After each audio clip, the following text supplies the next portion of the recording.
अस्सलाम वालेकुम। मैं प्रोफेसर फ़रूक तौसीफ़ यूजीआई से पाक स्टडीज़ के नए टॉपिक के साथ आपके सामने हाज़िर हूँ। लास्ट लेक्चर में जो है हम लोगों ने कल्चर या सकाफ़त पर डिस्कशन की थी कि कल्चर या सकाफ़त क्या होता है। उसमें हम लोगों ने ये देखा था कि कॉमन वैल्यूज़ हैं, daily part of human life है। फिर हमने उसमें डिस्कशन करते हुए ये बात भी डिस्कस की थी कि ये जो कल्चर होता है ये चेंज होता रहता है, इसमें तब्दीलियाँ जो हैं वो आती रहती हैं। देन हम लोगों ने ये ज़िक्र किया था कि ये कब ओरिजिनेट हुआ और इंसान को कल्चर की क्यों ज़रूरत पेश आई। फिर हमने ये ज़िक्र किया था कि ये रिवर बैंक्स में जो है ये असल में हमारा जो कल्चर है वो ओरिजिन हुआ, इसका आगाज़ हुआ, असल में ओरिजिनेट हुआ। फिर हमने ये देखा था कि जो सब कॉन्टिनेंट है बर्र सगीर, उसके हवाले से जो इंडस वैली सिविलाइजेशन है इसको हम लोग मोस्ट एंशियंट सिविलाइजेशंस में शुमार करते हैं। और वो दो एरियाज़ जिन एरिया में इंडस वैली सिविलाइजेशन जो थी एग्जिस्ट करती थी उनका ज़िक्र किया। एक हमने हड़प्पा का ज़िक्र किया, near to Sahiwal in Punjab, 24 kilometres जो है वो डिस्टेंस बनता है साहिवाल से हड़प्पा का। देन हमने सेकंड प्लेस जो है वो मोहनजोदारो का ज़िक्र किया था, that is 27 kilometres away from Larkana, ये सिंध का एक शहर है, वहाँ का हम लोगों ने ज़िक्र किया। फिर हमने ज़िक्र इसमें ये किया कि ये जो एंशिएंट इंडस वैली सिविलाइजेशन है ये कब शुरू हुई और कब ख़त्म हुई। अब इसके दुनिया से वैनिश होने या दुनिया से ख़त्म होने के बहुत सारे शवाहिद जो हैं वो मिले हैं और बहुत सारे जो आर्कियोलॉजिस्ट्स हैं वो अपने लिहाज से इसमें जो वो बात करते हैं। फिर हमने ये कहा था कि ये जो इंडस वैली सिविलाइजेशन है असल में इसको ये कहा जाता है कि it was a complete civilised society. ये एक मुकम्मल महज़ब मुआशरा था उस वक़्त की जो तहज़ीब थी। अब मैंने ज़िक्र किया था उसके एंड में भी लेक्चर में कि इसमें ये कहा जा रहा है कि इससे बेहतर सिविलाइजेशन जो है वो आज भी आपको पाकिस्तान के बहुत सारे एरियाज़ में नज़र नहीं आती है, किस तरह से वो काम हुआ था। अब हमने उसी से इंटरलिंक करना है ये दूसरा वाला अपना पोर्शन। ये हिस्सा अलग क्वेश्चन का है लेकिन असल में ये उसी का फॉलोअप है। अब इसमें हमने देखना है जो सिलेंट फीचर्स हैं एंशिएंट इंडस वैली सिविलाइजेशन के, यानी कदीम वादी सिंध की जो खसूसियात हैं तहज़ीब की, उस पर हमने ये ज़िक्र करना है। और इसमें ये चीज़ें जो हैं वो शामिल होती हैं सिविलाइजेशंस में। इसमें यहाँ तक जो है ये सारी की सारी खसूसियात आपको इंडस वैली सिविलाइजेशंस की बताई जाती हैं। स्टाइल ऑफ आर्किटेक्चर, तामीरात का अंदाज़, ड्रेसेस एंड ज्वेलरी, लिबास और जो ज़ेवरात उस वक़्त इस्तेमाल होते थे किस किस्म के थे और किन चीज़ों का इस्तेमाल होता था उन्हें बनाने के लिए। टॉयज़, खिलौने थे या नहीं थे, और अगर थे तो कैसे थे और किन चीज़ों से वो बनते थे। Articles of daily domestic use, रोज़मर्रा के इस्तेमाल की घरेलू अशिया, वो चीज़ें जो हम लोग डेली रूटीन में घरों में इस्तेमाल होती हैं, जिनमें किचन में इस्तेमाल होने वाली चीज़ें जो हैं वो सरे फहरिस्त होती हैं। वेपन्स या जंगी हथियार इनको कह लेते हैं हम लोग, वैसे इनको हथियार कहा जाता है और ये हथियार जंग के लिए भी इस्तेमाल होते हैं और पीसफुल टाइम में जो हैं यही हथियार जो हैं वो शिकार के लिए भी, हंटिंग के लिए भी इस्तेमाल होते हैं। ट्रेड, तिजारत, क्या ये लोग तिजारत करते थे और अगर करते थे तो इसका सबूत कैसे मिला कि ये तिजारत या ट्रेड करते थे और किन चीज़ों की ट्रेड करते थे। इसके साथ साथ ये भी देखना पड़ेगा कि ये किन एरियाज़ में किन कंट्रीज़ के साथ या किन शहरों के साथ, सिटीज़ के साथ ये ट्रेड करते थे। बिलीफ्स, अकायद, इनके बिलीफ्स या अकायद क्या थे। अब बिलीफ्स या अकायद जहाँ पर ज़िक्र होता है वहाँ पर हम लोग ये डिटरमाइन करने की कोशिश करते हैं कि ये किस किस्म की मजहबी रसूमात जो हैं वो अदा करते थे। मज़हब से रिलेटेड जो इन्फॉर्मेशन है इनकी वो हम लोग जो एविडेंसेस या सबूत हासिल करने की कोशिश करेंगे। एनिमल्स या जानवर, अब इसमें हमने देखना है कि वो कौन कौन से ऐसे जानवर थे जिनके बारे में हमें एविडेंस मिला है कि ये लोग उनके बारे में जानते थे। डोमेस्टिकेट या पालतू जानवर कौन कौन से थे यहाँ पर हैं और ये हम लोग एविडेंसेस की बुनियाद पर बात कर रहे हैं। सबूत, शवाहिद जो हमें वहाँ पर खुदाई के दौरान मिले हैं, जो एक्सकेवेशन के दौरान मिले हैं, सिर्फ हम उनका ज़िक्र करेंगे। इसके अलावा सारी क्या सराइयाँ जो हैं वो हो सकती हैं, वो हम नहीं कर रहे। फूड, खुराक, ग़िज़ा के तौर पर, खुराक के तौर पर ये कौन कौन सी चीज़ें इस्तेमाल करते थे, वेजिटेशन या वेजिटेबल्स उसमें कितनी इस्तेमाल होती थी, या उसमें जो है वो मीट का कितना कॉन्सेप्ट था, फ़िश जो है उसका कॉन्सेप्ट कैसा था, वहाँ पर वो मिलती थी नहीं मिलती थी। इसके अलावा फ्रूट्स से रिलेटेड कोई एविडेंस मिला है या नहीं मिला, वो भी हम लोगों ने इसी में डिस्कशन करनी है। जो नीचे वाला आखिरी पोर्शन है ये गंधारा तहज़ीब है।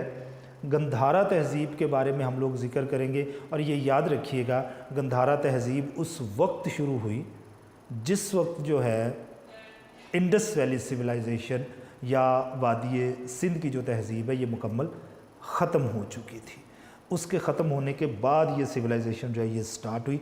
इसके बारे में भी डिस्कस करेंगे कि ये कैसी सिविलाइजेशन थी, कब स्टार्ट हुई, और कौन वो लोग थे जिन्होंने असल में इन सिविलाइजेशंस में रूल किया था। इंडस वैली सिविलाइजेशन के बारे में एक चीज़ हमेशा याद रखनी है आपने, इंडस वैली सिविलाइजेशन के गवर्निंग सिस्टम का हमें अभी तक कोई पता नहीं चला, कोई एविडेंस नहीं है। हमें नहीं पता चला कि वहाँ पर हुकूमत करने का अंदाज़ कैसा था, रूलर्स कौन थे, कौन रूल करते थे, किस तरह से रूल किया जाता था। हमें इस किस्म के एविडेंसेस जो हैं वो वहाँ से नहीं मिले, लेकिन गंधारा जो है यहाँ पर हमें एविडेंसेस मिले हैं। इसको हम लोग जो है वो साथ साथ डिस्कस जो है वो करते चले जाएंगे। सबसे पहले हम लोगों ने जो वादी सिंध की खसूसियात हैं, जो सेलिएंट फीचर्स हैं, जिसमें सबसे पहले हमें देखना है वो तामीरात हैं। अब तामीरात जो हैं इस हवाले से, आर्किटेक्चर के हवाले से अगर हम लोग बात करें तो जदीद तरीन जो काम किया जाता था इंजीनियरिंग के हवाले से, उसके एविडेंसेस जो हैं वो हमें यहाँ से मिले हैं।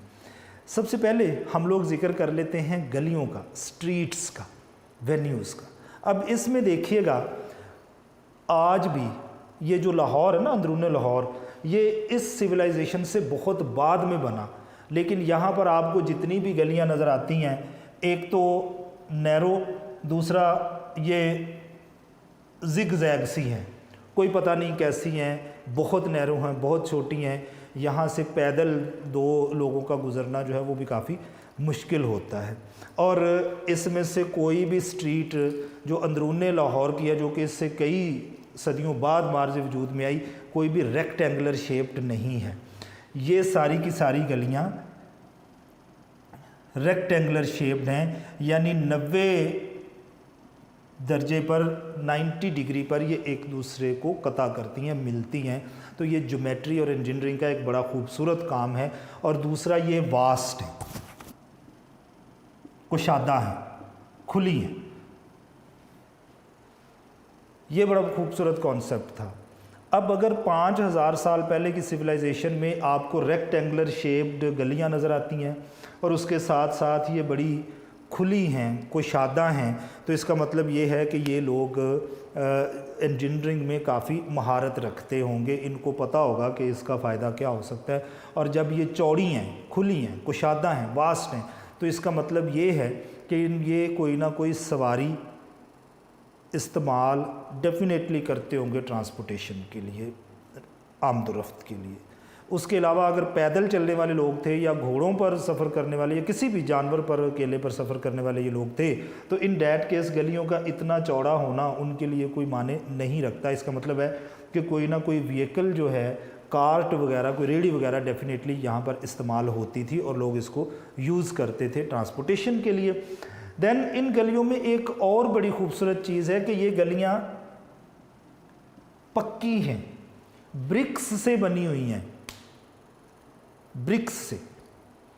अब ब्रिक का क्या कॉन्सेप्ट है, पक्की का मैंने यहाँ पर लफ्ज़ जो है वो इस्तेमाल किया है, पक्की ईंटों से बनी हुई हैं, यानी ये बेक्ड ब्रिक्स हैं।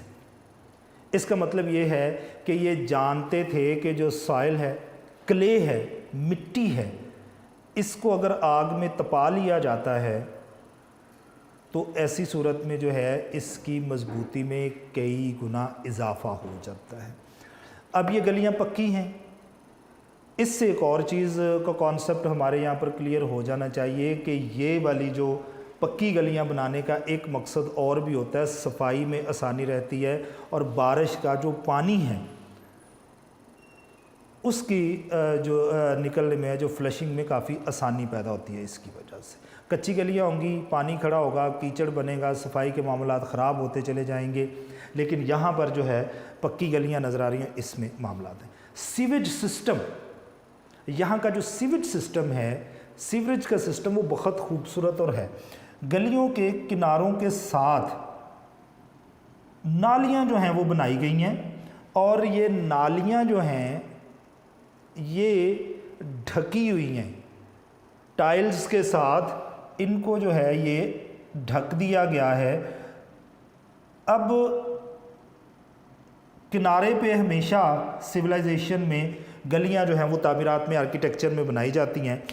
इनको जो है आज भी पंजाब के, जो पंजाब का जिक्र कर रहा हूँ, जो मोस्ट डेवलप्ड प्रोविंस पाकिस्तान का गिना जाता है, वह बहुत सारे गांव ऐसे हैं या बहुत सारे छोटे शहर ऐसे हैं जिसमें सीवरेज का सिस्टम नालियों वाला है और वो ढकी हुई नहीं है, ओपन है, कवर्ड सीवेज सिस्टम नहीं है आज भी। तो 5000 साल पहले इनको टाइल्स से ढका गया था। अब इससे क्या होता है कि बहुत सारे जरासीम जो हैं वो फ़िज़ा में नहीं फैलते, मक्खी और मच्छर उन नालियों पर नहीं बैठते, ना वो हमारी ग़िज़ा में, खुराक में, फूड में शामिल होते हैं, ना हमारे जिस्म के अंदर जाते हैं। यानी ये इतना खूबसूरत कॉन्सेप्ट था कि उनको इन चीज़ों का पता है। देन एक ना कॉन्सेप्ट है हमाम का। ये कम्युनिटी के लिए एक जगह हुआ करती थी जहाँ पर लोग जो हैं वो नहाने के लिए अक्सर इकट्ठे होते थे। सर्दियों में इनको जो है वो यहाँ पर गर्म पानी प्रोवाइड किया जाता था। प्रोफेशनल थे लोग जो यहाँ पर ये प्रोवाइड करते थे चीज़ें। ये हमाम हमें यहाँ पर मिले हैं। इसके अलावा यहाँ की स्टोरेज में हमें एक और ख़ूबसूरत चीज़ मिली है, वो वाटर पाउंड्स, पानी ज़ख़ीरा करने के लिए हमें यहाँ पर तालाब मिले हैं। और ये भी याद रखिएगा कि वो जो तालाब हैं उनकी दीवारें और जो उनके बेड्स हैं, उनकी जो तहें हैं, वो भी पक्की ईंटों से बनी हुई हैं। इसका मतलब ये है कि इनको ये पता है कि जो सॉइल है वो पानी को एब्ज़ॉर्ब करती है। तो आप जितना पानी उसमें डालते चले जाएंगे सॉइल में, वो आहिस्ता आहिस्ता उस सारे को एब्ज़ॉर्ब कर लेगी। और जिन दिनों के लिए आपने पानी स्टोर किया है, रिज़र्व किया है, ज़ख़ीरा किया, फिर उन दिनों में आपको वो पानी नहीं मिलेगा क्योंकि सारे का सारा पानी तो एब्ज़ॉर्ब हो जाएगा। तो ऐसी सूरत में वो पक्की ईंटों की जो ब्रिक्स हैं उनकी एक क्वालिटी को जानते हैं, और वो ये है कि ये एक मखसूस हद तक पानी को सोख करती हैं, उसके बाद इसकी कैपेसिटी ख़त्म हो जाती है और दोबारा उसके बाद ये पानी जो है उसको जज़्ब नहीं करती, सोख नहीं करती, ऑब्ज़र्व इनमें नहीं होता, एब्ज़ॉर्ब नहीं होता, सॉरी। अब ये कॉन्सेप्ट 5000 साल पहले आपके यहाँ पे मौजूद था।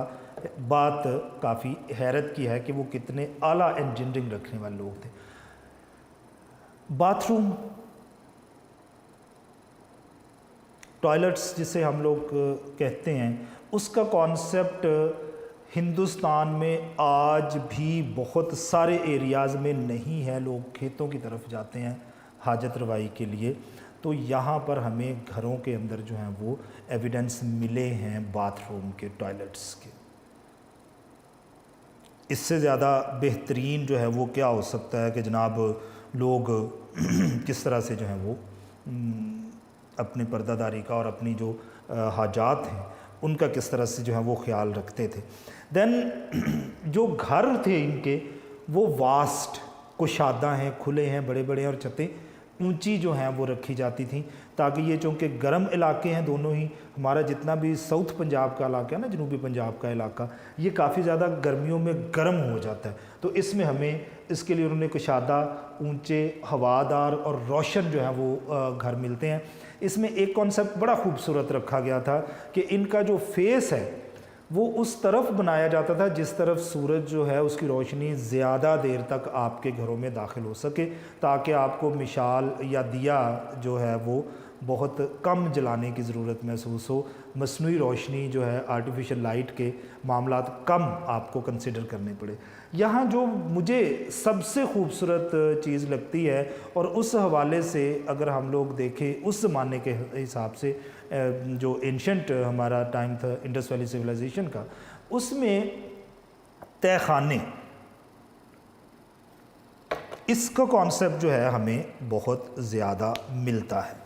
अच्छा, अब एक बात याद रखिएगा कि ये जो तहखाने हैं, बेसमेंट्स हैं, ये चूँकि ज़ेर ज़मीन होती हैं, ज़मीन के अंदर होती हैं, इर्द गिर्द जो है वो ज़ेर ज़मीन पानी भी डेफिनेटली मौजूद होता है पानी।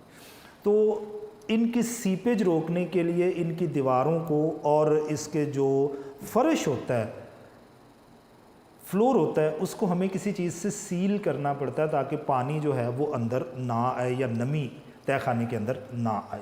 और ये वो काम करते थे, ये कोई ऐसी चीज़ इस्तेमाल करते थे जिससे वो दीवारें और उसका जो फर्श या फ्लोर है वो वॉल्स के साथ साथ जो है वो मुकम्मल तौर पर जो है वो सील हो जाता था, और उसमें आपको किसी भी किस्म की जो है वो सीपेज नज़र नहीं आती थी। ये एक बड़ा बहुत माहिर आर्किटेक्ट की जो खसूसियात हैं हमें नज़र आती हैं इसमें।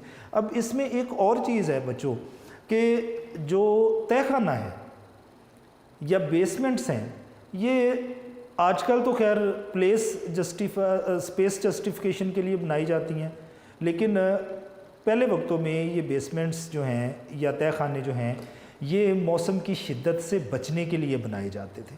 ज़मीन के नीचे जो है वो टेम्परेचर कम होता है, तहखानों में जो गर्मी है उसकी शिद्दत बड़ी कम महसूस होती है।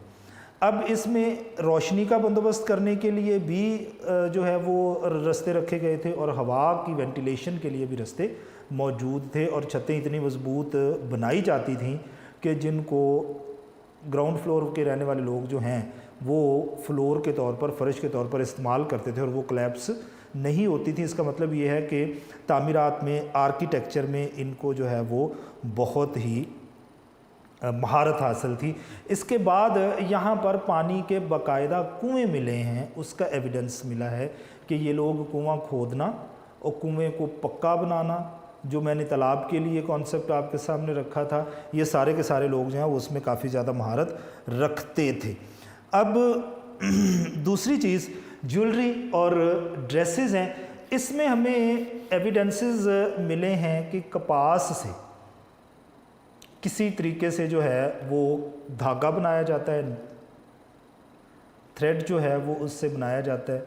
अब इसका हमें बहुत सारी चीज़ें जो हैं वो वहाँ से मिली हैं, जिनसे हमें ये अंदाज़ा हुआ कि वहाँ पर जो कपास है वो कॉटन है, वो उगाई भी जाती होगी, और उस के जो है वो धागा भी बनाया जाता होगा, और फिर वो जो धागा है उसकी स्टिचिंग का कॉन्सेप्ट भी मिला है।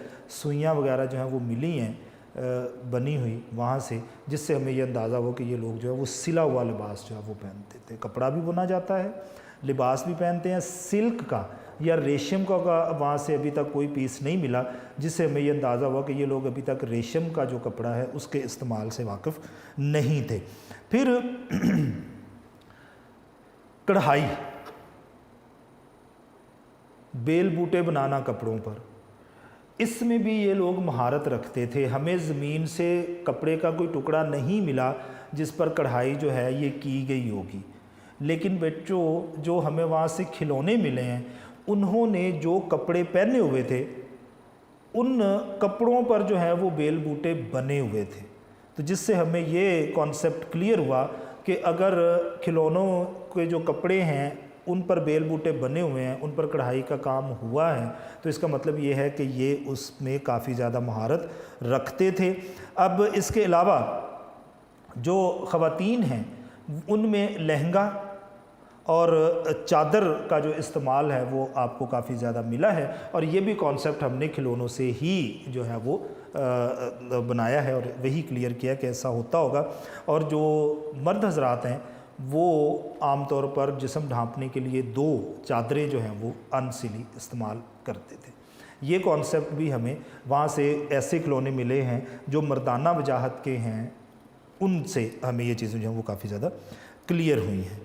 अच्छा, फिर जो ज़ेवरात हैं उसमें हमें बालियाँ, ईयर रिंग्स जो हैं, फिर हार, नेकलेस, फिर इसके अलावा जो बैंगल्स हैं, चूड़ियाँ, ये मिली हैं, तांबे और कांसी की बनी हुई हैं। इसके अलावा ज़ेवरात में जो है ज्वेलरी में हमें जेम स्टोन्स, जो कीमती पत्थर हैं, उनका इस्तेमाल मिला है कि यहाँ पर किया जाता था।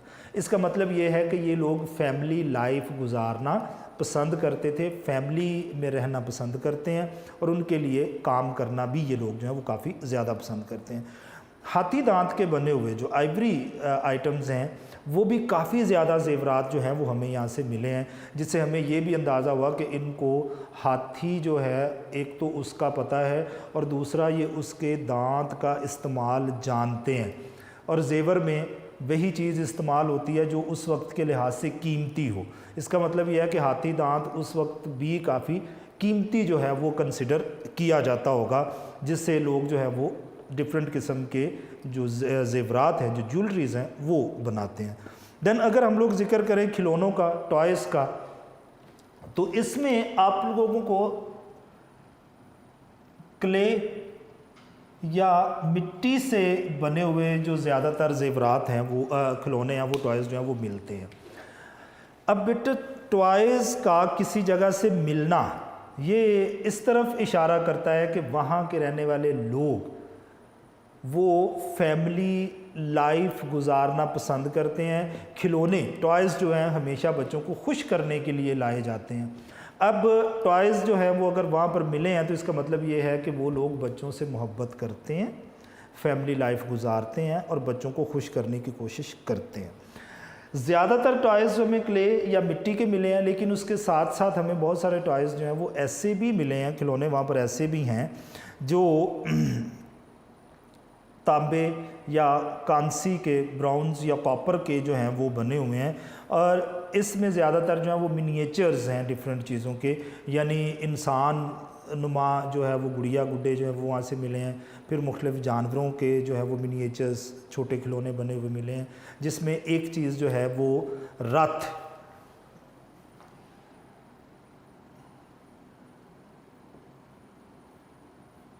ये हमें मिली है। रथ जो है ये एक किस्म की कार्ट है जो 2 व्हीलर होती थी, एक किस्म की रेडी है, कार्ट है जो 2 व्हीलर थी, और इसको घोड़े या बैल के पीछे बांध के जो है वो चलाया जाता था।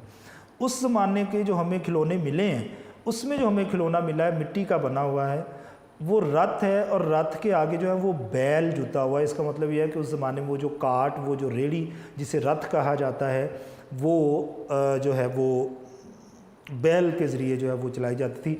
यानी अभी घोड़े के बारे में कॉन्सेप्ट उनका क्लियर नहीं है कि अभी उसे डोमेस्टिकेट किया गया था या नहीं किया गया था, लेकिन ये तो क्लियर हो गया कि ये रथ के आगे जो है, चूँकि बैल था, बुल था, तो इसका मतलब ये है कि उसकी डोमेस्टिकेशन उस वक़्त जो है वो डेफिनेटली होती थी, उसको पाला जाता था। अब रोज़मर्रा की जो घरेलू इस्तेमाल की चीज़ें हैं, articles of daily domestic use, इसमें हंडियाँ हैं, प्लेट्स हैं, बहुत सारे बॉल्स मिले हैं। इसके साथ साथ जो है वो चम्मच बहुत सारे मिले हैं जिनके ज़रिए हंडियाँ पकाई जाती है या खाई जाती हैं चीज़ें। अब इसमें हमें जो है वो बर्तनों में तांबे और कांसी का जिक्र यहाँ पर बार बार हो रहा है, ब्रॉन्ज एंड कॉपर, उसका जिक्र बार बार हो रहा है, तो उसकी भी बनी हुई चीज़ें मिली हैं। लेकिन ज़्यादातर हमें जो इसमें बर्तन वगैरह या हाउस होल्ड आइटम्स मिली हैं ये मिट्टी की बनी हुई हैं, क्ले की हैं, और इसको जो है वो ज़्यादातर इस्तेमाल किया जाता था। लेकिन जो चम्मच है वो ज़्यादातर आपको हाथी दांत और ऊंट की हड्डी वगैरह के जो दूसरे जानवर थे ना, उनकी हड्डियों से जो है वो ज़्यादातर बनी हुई अशिया मिलती हैं। अब इसका मतलब ये है कि ये लोग, आप इनको कल्चर्ड भी कह सकते हैं, सिविलाइज्ड भी कह सकते हैं, यानी मुहज़्ज़ब लोग हैं। खाने पीने के अंदाज़ बहुत ज़्यादा अच्छे हैं, उनको जो है इसमें काफ़ी महारत हासिल है। अब खुदाई के दौरान बहुत सारी चीज़ें जो हैं वो वहाँ से मिली हैं, और तालिब इल्म जो स्टूडेंट्स हैं उनके लिए बड़ी अच्छी मालूमात जो हैं वो इन एरियाज़ के उनमें उनके पास आई हैं। देन वेपन्स का अगर जिक्र करें, हथियारों का जिक्र करें, तो weapons for hunting and for war, जंग और शिकार दोनों के लिए इस्तेमाल होते हैं। यहाँ पर हमें जो चीज़ें मिली हैं, सोर्ड्स मिली हैं, स्पेयर्स मिले हैं यानी तलवारें, नेज़े मिली हैं, इसी तरह से हमें चाकू, छुरियाँ जो हैं, इसी तरह से जो है वो तीर कमान जो है हमें मिला है, बोझ मिली हैं। इसके साथ हमें कुल्हाड़ी जो है, एक्स का जिक्र जो है वो यहाँ पर आपको करना बहुत ज़्यादा ज़रूरी है। तो ये सारी की सारी चीज़ें हमें वहाँ से मिली हैं, लेकिन इनमें से कोई भी चीज़ लोहे की, आयरन की बनी हुई नहीं है। पत्थर, बोन्स, हड्डियाँ, और तांबा और कांसी, ब्राउन्स एंड कॉपर, इनकी चीज़ें जो हैं हमें ज़्यादातर यहाँ से मिली हैं। अभी तक हमें कोई एविडेंस ऐसा नहीं मिला जिससे हम ये ज़ाहिर कर सकें कि जनाब वहाँ पर लोहे का इस्तेमाल या आयरन जो है वो इस्तेमाल होता था किसी भी सूरत में।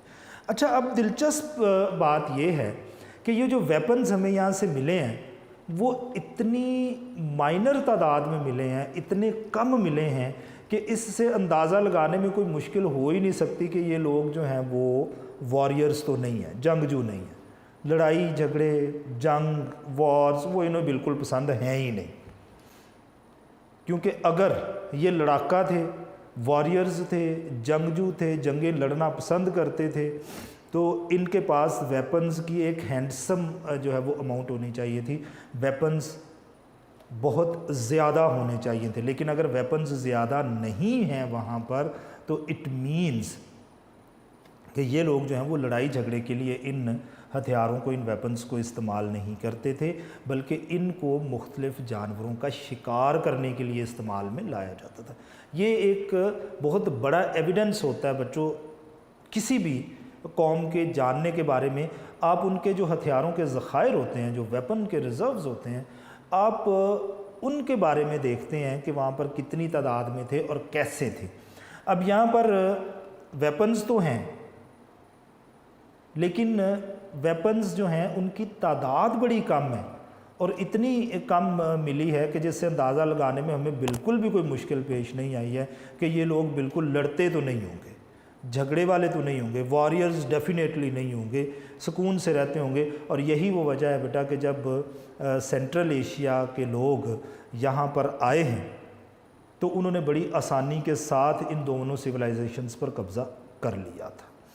अच्छा, देन अगर हम लोग ज़िक्र करें ट्रेड का, तिजारत का, तो इसका कॉन्सेप्ट एक तो हमारे पहले वाले हिस्से में क्लियर हो जाता है कि 650 किलोमीटर के फासले पर थे ये दोनों के दोनों जो हैं मोहनजोदड़ो एंड हड़प्पा। तो अब 650 किलोमीटर दूर होने के बावजूद इनकी जो सिविलाइजेशंस हैं वो सेम थी। दूसरा हमने इसमें ज़िक्र किया हुआ है कांसी का, तांबे का, जेम स्टोन्स का और हाथी दांत का। इनमें से कोई भी चीज़ आज भी इन एरियाज़ से नहीं मिलती है, उस ज़माने में भी नहीं थी, एविडेंसेस ऐसे ही हैं। इसका मतलब ये हुआ बच्चों कि ये दुनिया के ऐसे इलाकों के साथ ट्रेड करते थे जिन एरियाज़ से ये सारी चीज़ें मिलती थी।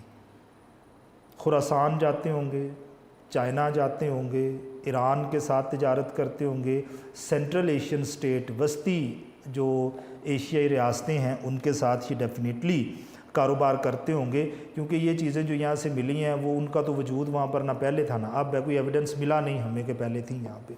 इसका मतलब है तो ट्रेड तो ये करते थे दूसरे लोगों के साथ, अपने यहाँ से कीमती चीज़ें लेके वहाँ जाते हैं, वहाँ से कीमती चीज़ें लेके यहाँ आते हैं, और ये ट्रेड का जो कॉन्सेप्ट है वो इनका चल रहा है। अब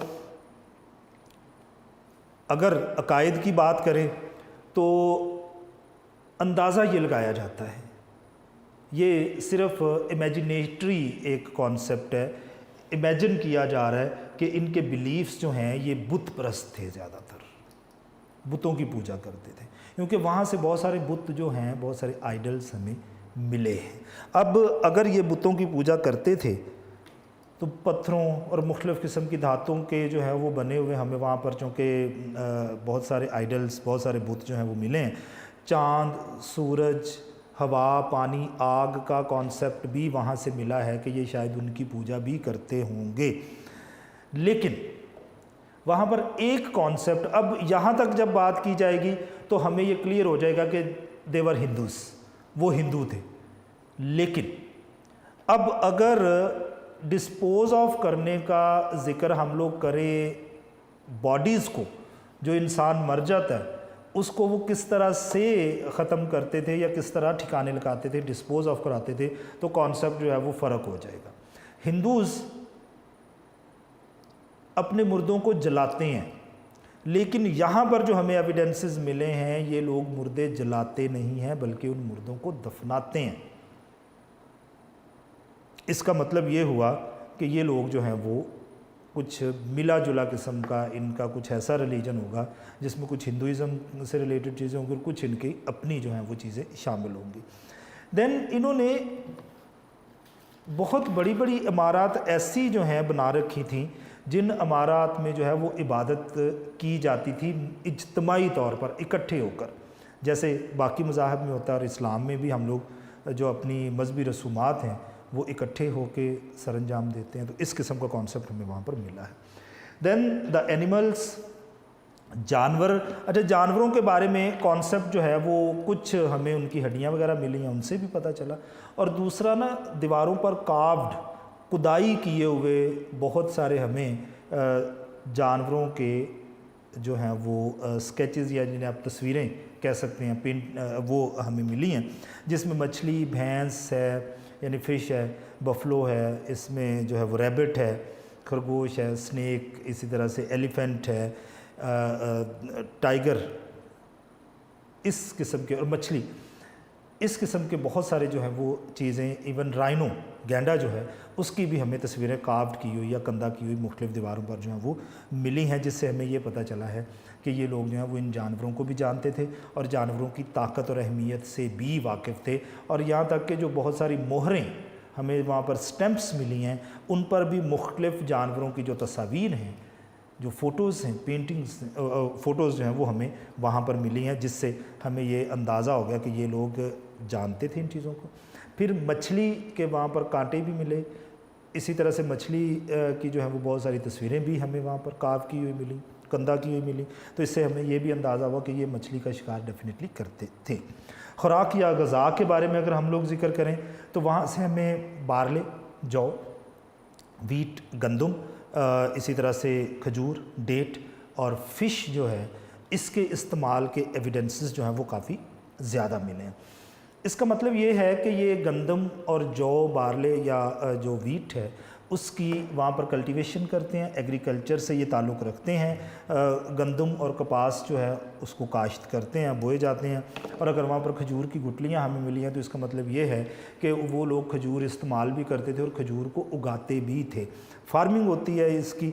देन वहाँ से हमें जो फ़िशिंग है उसके रिलेटेड बहुत सारा सामान मिला, यानी वो मछली का शिकार करना जानते थे, वो वाकिफ़ थे इस चीज़ से। तो अनाज के गोदामों की तामीर का कॉन्सेप्ट भी वहाँ पर था।